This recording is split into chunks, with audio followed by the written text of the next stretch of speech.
Welcome to the UCM Interface Bible Study, isang conversational, expository Bible study program hatid sa inyo ng UCM Interface, ang Young Adults Ministry ng Union Church of Manila. We do our best to study context and let Scripture speak for itself.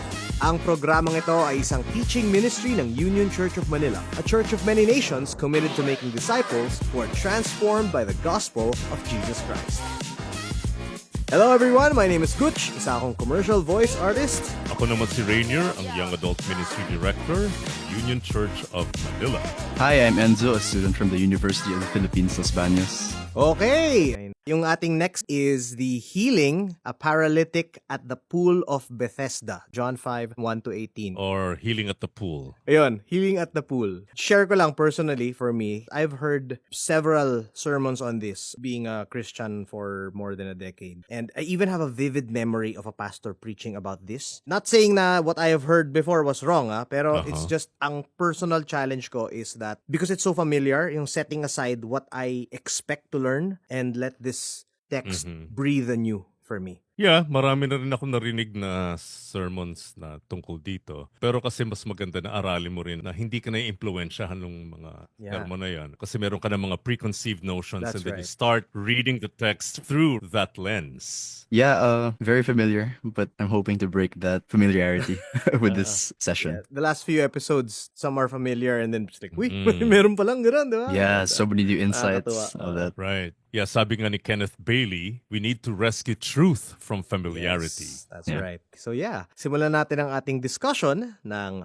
third sign na to with our scripture reading in 3, 2, 1. John 5, 1-18. After this, there was a Jewish feast, and Jesus went up to Jerusalem. Now there is in Jerusalem by the sheep gate a pool called Bethzatha in Aramaic, which has 5 covered walkways. A great number of sick, blind, lame, and paralyzed people were lying in these walkways. Now a man was there who had been disabled for 38 years. When Jesus saw him lying there, and when he realized that the man had been disabled a long time already, he said to him, "Do you want to become well?" The sick man answered him, Sir, I have no one to put me into the pool when the water is stirred up. While I am trying to get into the water, someone else goes down there before me. Jesus said to him, "Stand up, pick up your mat, and walk." Immediately, the man was healed, and he picked up his mat and started walking. Now, that day was a Sabbath. So the Jewish leaders said to the man who had been healed, It is the Sabbath, and you are not permitted to carry your mat. but he answered them, The man who made me well said to me, pick up your mat and walk. They asked him, Who is the man who said to you, Pick up your mat and walk? but the man who had been healed did not know who it was, for Jesus had slipped out, since there was a crowd in that place. After this, Jesus found him at the temple and said to him, "Look, you have become well. Don't sin anymore, lest anything worse happen to you." The man went away and informed the Jewish leaders that Jesus was the one who had made him well. Now, because Jesus was doing these things on the Sabbath, the Jewish leaders began persecuting him. So he told them, "My Father is working until now, and I too am working." For this reason, the Jewish leaders were trying even harder to kill him, because not only was he breaking the Sabbath, but he was also calling God his own Father, thus making himself equal with God.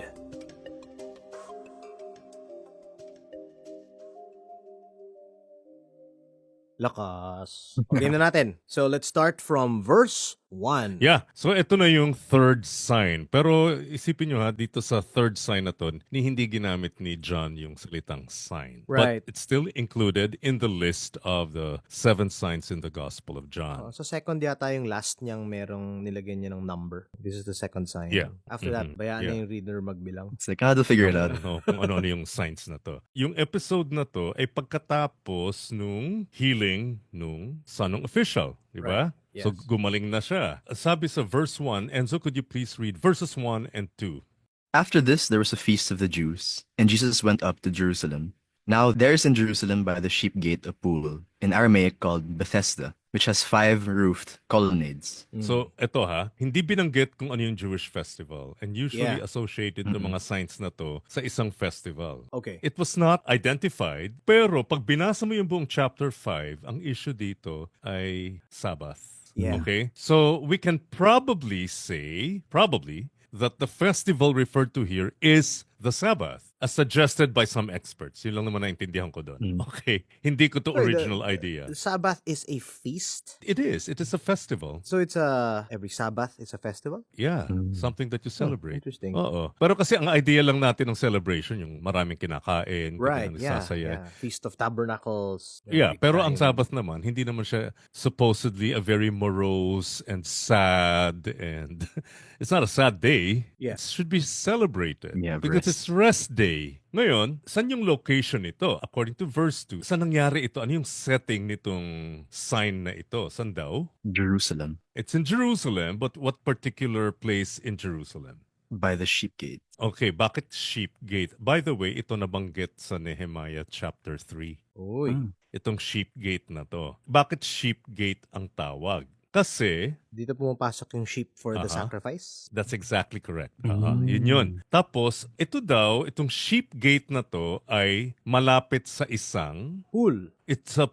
pool at binigyan tayo ng Aramaic name niya. Ano daw yung Aramaic name nito? Bethesda. Bethesda, tama. Sa NET, it's Bethzatha. Yan, okay. Very good. Oo. Nagkaroon ng iba't ibang mga salin. Pero ang sabi ng ibang experts, it's most likely Bethesda. Kasi ano ba yung ibig sabihin ng Bethesda in Aramaic? What does that mean? Pool? Flowing. flowing. Ganyan. Oo, ganon. Tapos meron din kasing description dito na napaka-specific. It's surrounded by 5 roofed colonnades. pinaliligiran pa nun. Alam nyo, kasi ito ay na-discover din ng mga archaeologists. So alam nila talaga yung location nito. At saktong-sakto na tama yung pool na to as described by John. That this pool, called Bethesda, is surrounded by 5 covered walkways. Yeah. Yeah. Tamang-tama to. So sakto yung location at yung description ni John. Ngayon, let's read verse 3. A great number of sick, blind, lame, and paralyzed people were lying in these walkways. Oh, okay. Parang pumipila sila doon. Malapit doon sa pool. Okay, now, kung ang binabasa niyong Bible ay ESV Right. or NIV or other more modern English translations, mapapansin niyo walang verse 4. Right. Right, yeah. Hala, tinunggal. Oo, may tinanggal. Paano ba yan? Hindi kompleto Bible nyo? Ganun ba yun? Okay. In older copies ng English translations, like the King James, for example, merong verse 4. Interesting. I never noticed that verse 4 was missing. I remember that verse because my first ever Bible was a New King James. Sige nga, Gutch, ano ba yung sinasabi dun sa verse 4? For an angel of the Lord went down and stirred up the water at certain times. Oo. Whoever first stepped in after the stirring of the water was healed from whatever disease which he suffered. Okay. Diba, may angel of the Lord? May angel of the That was a really Lord. weird Very verse. confusing. It really did stick out to me. Oo. Oo, tapos dun sa mas bagong translations or English Bible translations, wala naman. Yeah, it's missing. But it is a footnote. Anong nangyari dito? Kasi itong mga NIV, ESV, and other modern English translations of the Bible, nag-rely sila dun sa older manuscripts ng Gospel of John. Nabanggit na natin to noon, dun sa textual criticism, ano ang goal mo, as much as possible, you want to come up with a translation that is closer to the original. Right. Eh wala naman tayong original copy. So, ang pagbabasihan mo lang yung older manuscripts. Mas reliable yung older manuscripts kaysa dun sa later manuscripts. Ngayon, itong verse 4, nag-appear ito dun sa later Greek manuscripts. At yun ang basihan ng King James. Yes. Kasi nung nasalin ang King James, hindi pa naman available yung mga older manuscripts na yan. Thank God for archaeology, ano? Yeah. Oo. Definitely. Totoo yan. Kasi syempre, the older manuscripts would be more reliable because it's closer to the time when the original manuscript was written, Yeah. right? So ano to? Dinagdag to as commentary? Probably? Dinagdag yan to explain verse 7. Why they are there. Right. To make sense of what verse 7 is saying. Okay. Sige, basahin muna natin yung verse 7, Enzo. The sick man answered him, Sir, I have no one to put me into the pool when the water is stirred up. And while I am going, another steps down before me.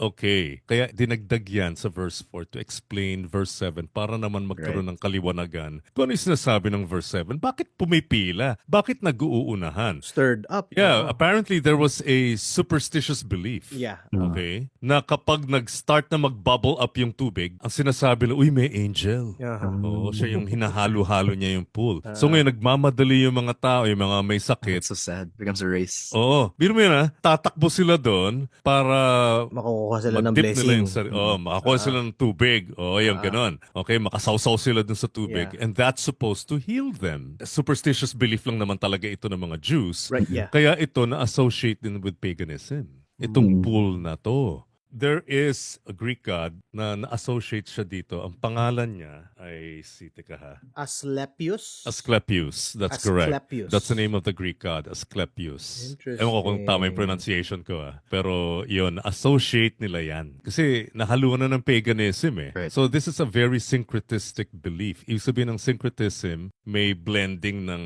Beliefs. iba't ibang beliefs. Orthodox Jewish teaching, nahaluan ng pagan belief. So itong lugar na to mismo ay na-associate dun sa pagan na god na to or Greek god. Okay? interesting. Kaya nagkaroon ng verse 4. It's simply to provide an explanation for verse 7. Mukhang may mga scribes na nag-insert nun para hindi malito yung reader. Right. Maganda yung intention ng mga scribes na nagdagdag nito para lang for clarification. I guess hindi lang nila naisip na, I'm sure this is probably not gonna be a problem in 2025. Hindi naman to problema because did it affect any major orthodox teaching or doctrine? Yeah, wala naman. Wala. Hindi ito naka-apekto. Pero ganun lang talaga yung mga scribes. Sometimes they feel that they have this liberty to add some notes, Parentheses. add some clarificatory, parenthetical comments or whatever. Okay, so Okay. yun. Let's move on to verse 5. One man was there who had been an invalid for 38 years. Wow, tagal. Matagal na 38 years, siyang oh. Yeah, that's invalid long. or isa siyang paraplegic. Yeah. Ilang taon? Sabi ay 38 years. 38 years. Paraplegic. Paraplegic, an invalid for 38 years. Ano ang problema ng isang paraplegic? Unang-una, problema niya ay, Hindi siya nakakagalaw. oh yes, mobility. Oo. At kung issue yung mobility, wala ka ring, Livelihood work. yes, Yeah, wala right. ka ring trabaho. At bukod doon, dahil invalid ka, lagi ka lang nakapwesto sa isang lugar, ano pa yung isang magiging consequence nito? In terms of the body, I guess, mag-muscle atrophy. Yeah. Yeah, magkakaroon ng atrophy, but socially speaking, may social isolation. Yeah. I mean, 38 years is a very long time. Yes, Very, can you very long imagine time. yung tayo na experience natin ng pandemic? Ano lang yun, 2 Just 2 taon lang years. yun. Pero, di ba, Right. yung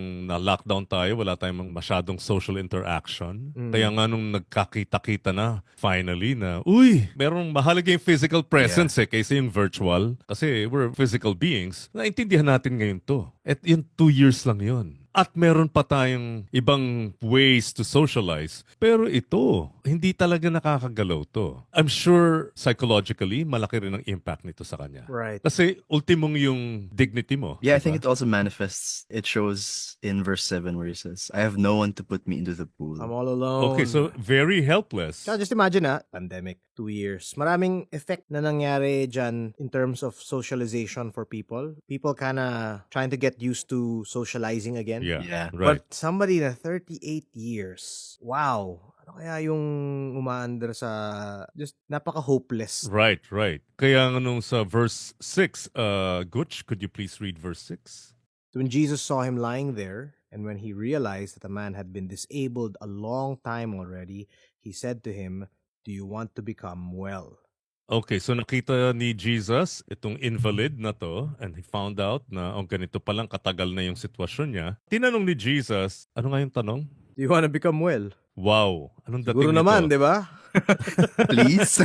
Okay, so does the question sound cruel? Seems obvious. Okay, very obvious. Right. Pero bakit kailangan pang tanungin? Maybe to establish a connection, a relationship, something related to that. Or siguro willingness to also question the willingness of somebody who is probably deep in hopelessness. Yun. As verse 7 will reveal. Yes, yes. Sige, basahin natin yung verse 7, Enzo, because this will clarify why Jesus asked a rather obvious question.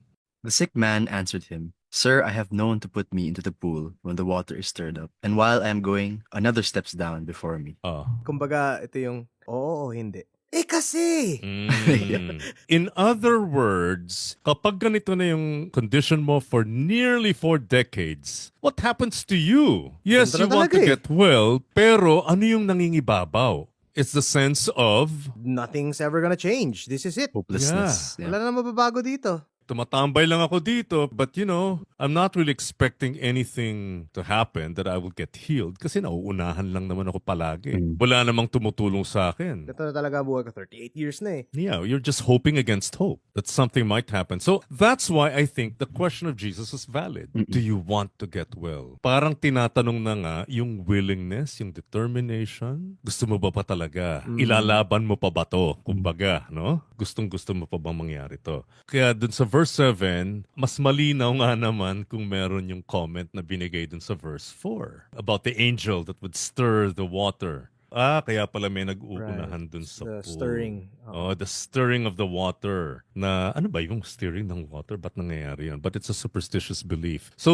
most likely, parang ito yung mga spring. Oh, hot spring. Oh, Hot yung mga spring. spring na nagbabubble Right, up, yes. 'di ba? So binigyan nila ng ibang meaning yung pagbubble up ng pool. Kasi sabi nila, ay, may angel dyan. Ganyan. Or the gods are stirring the waters. Ganyan. Hot spring lang pala, no? Oh, yeah. Alam mo to, siyempre galing ako Los Baños, Laguna. Naging sikat ang Los Baños. And the reason why Los Baños is called Los Baños ay dahil dun sa hot springs. The bath. The baths. Ang Los Baños nun, kilala dyan sa hot water na yan, sa hot spring. Kaya marami din yung, sabi nila may mga healing na effects daw yung properties, yung hot spring. Kaya medyo malapit sa akin tong kwento na to. Naintindihan ko to. Kaya Healing na lang, pang stress siguro. Or hindi naman siguro enough Y- pang paraplegic. yeah. Well, ewan ko nung araw kung ano pa yung mga beliefs nila tungkol dyan. Oo. Yeah. Pero ngayon sa Los Baños, kami mga taal na taga Los Baños, nagsiswim lang kami dyan sa hot spring kapag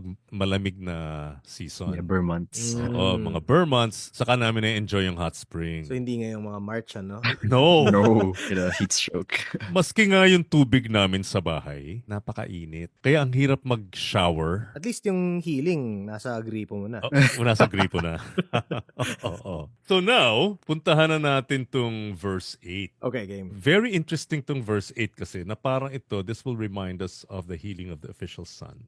So Jesus said to him, "Stand up, pick up your mat, and walk." Immediately the man was healed, and he picked up his mat and started walking. Now that day was a Sabbath. Okay, si Jesus ba nagritual? Meron ba siya mga orasyon para gumaling yun? Wala. Anong ginawa ni Jesus? Just a direct command. Inutusan lang. Katulad din to nung healing of the official son. Why? Ano sinabi ni Jesus dun sa official? Go, your son will live. Umuwi ka lang. Just go home Yeah. and your son will Oh, live. your son will live. Diba? Pareho lang din dito. So, nothing theatrical. Wala na naman yung mga special effects. Walang mga... Anong ginagawa ngayon sa movies? CGI. CGI. Diba? Walang ganun. Ang sabi lang ay, Stand up, pick up your mat, and walk. pick up your mat and then walk. Ito bang invalid or paraplegic na to? Meron ba siyang prior belief about Jesus? For example, like the official. At least alam niya. Yes, yeah. Oo. Pinuntahan niya eh. Pinuntahan niya si Jesus eh. Eto ba meron? Probably not. Hindi nga Wala. niya kilala kung sino yung kausap niya eh. Wala nga... Sinabi lang niya, sir. Hindi nga niya kilala. Hindi niya kilala si Jesus at all. Unlike the official who knew something about Jesus, Yeah. that Jesus could heal, right? Yeah. Yun nga lang, yung official, ang akala niya, kailangan pang pumunta ni Jesus sa bahay para gumaling yung anak niya.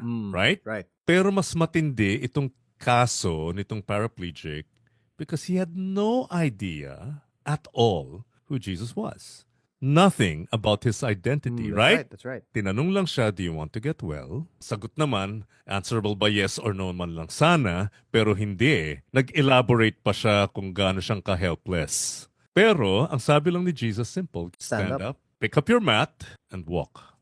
Put yourself in the shoes of the paraplegic. You heard Jesus command you, tumayo ka dyan, bitbitin mo yung mat mo, yung banig mo, at maglakad ka. Huh? Ha? Yeah. Kita mo ba? 38 years na to eh. Oo. Wala na nga muscle support to be able to do this man lang. Right. Pero, look at verse 9.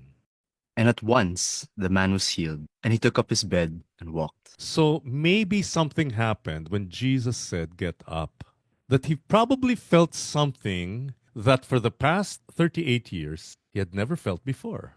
Naramdam niya yung sensation sa paa niya, Mukha. considering that he was Right. a lame man. Yeah. Something happened na parang teka lang, for 38 years, numb lang itong mga paa ko eh. For 38 years, walang lakas to eh. But when Jesus said, get up, at that moment, there was transformation. So, ano ang nangyari? Yun. Tumayo siya. Tumayo nga siya. Yeah.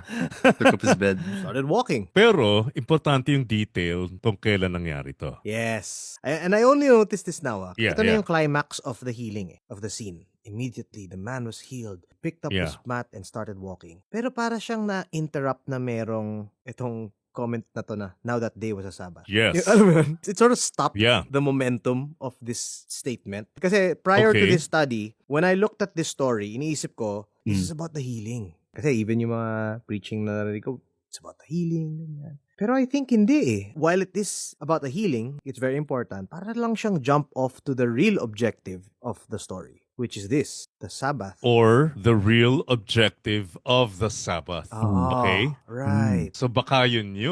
Di ba? Parang ganun yun. Kasi dalawa lang yan. Kasi nasanay tayo na ang reading natin sa Sabbath, yung reading ng mga religious leaders. Kaya pag nakita natin yung Sabbath tapos nag-heal si Jesus, sabi, ay patay tong Jesus na to. Right. Yari. May Yeah. ginawa siyang offensive. Or, hindi lang basta offensive. A violation of the law. Nanggugulo lang ba siya? Oo. Parang ganun. Ito nga eh. Ang sabi ngayon dun sa latter part ng verse 9, the day on which this took place was a Sabbath. And then verse 10, kasi tuloy-tuloy yan eh. Yeah. So the Jewish leaders said to the man who had been healed, "It is the Sabbath and you are not permitted to carry your mat." Oh, so merong prohibition. Hindi ka pwede magbitbit ng Ng mat. mo. Sinner. Pagkatapos ng healing ng 38 years, ano? Funny nga. Uy, ba't mo dala yan? Oo. Bawal yan. Siguro nakita nila lang na nakakalakad na to at bitbit pa yung mat and ito sa Sabbath. Mm. Pero yung mga Jewish leaders na yan, siguro, yung religious leaders na yan, siguro naman nakikita na rin nila yung taong yan, di ba? 38 years. Oh, 38 years Diba? ba naman? Suki na yan dyan. Suki, mainstay siya dyan eh. Nakatambay yan palagi dyan eh. So siguro alam din nila kung ano yung kalagayan niya. Right. I'm sure they were aware of his previous condition. Mm. 38 years eh. Kung nakita mo yung naglalakad, ano dapat yung response mo doon or reaction mo doon? How are you walking? Oo. Wow. Wow. At dapat nag-rejoice. Yeah. At siguro naman, ano rin yung nararamdaman nung paraplegic? 38 years nakakapaglakad na ako. 38 Yahoo! years. Di ba? Maybe dancing. Oo, kaso, Huy, bawal yan. medyo nadampen.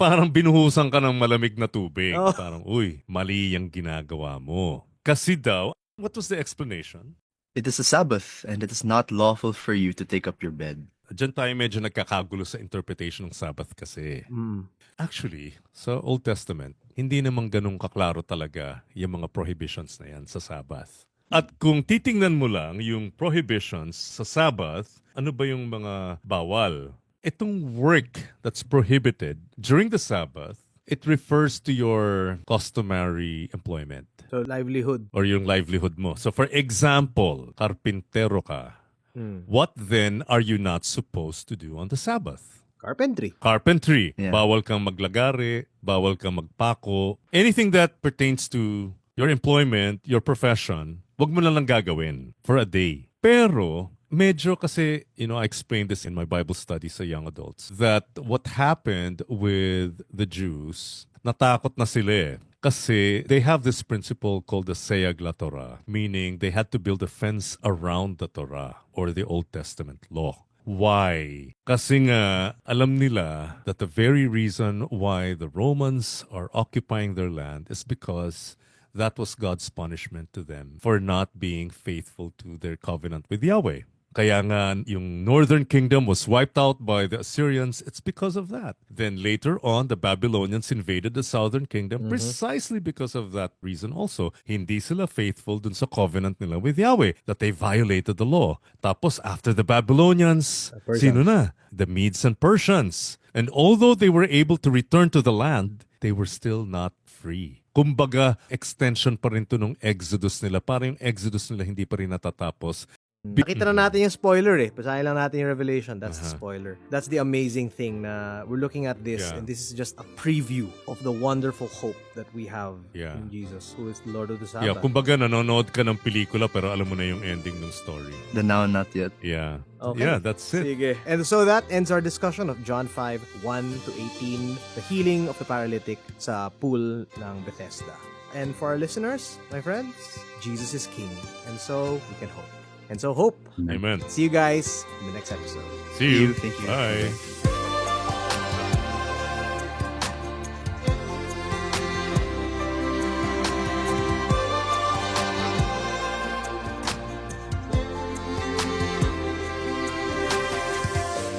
Thanks for listening to the UCM Interface Bible Study, available on Spotify, Apple Podcasts, Google Podcasts, YouTube, and even on 702 DZAS FEBC Radio. If you want to know more about our ministry, check out the UCM Interface Facebook page or email us at ucminterface@gmail.com. Join us at Union Church of Manila, Rada, Corner Legazpi, Makati City. Thanks a lot and God bless.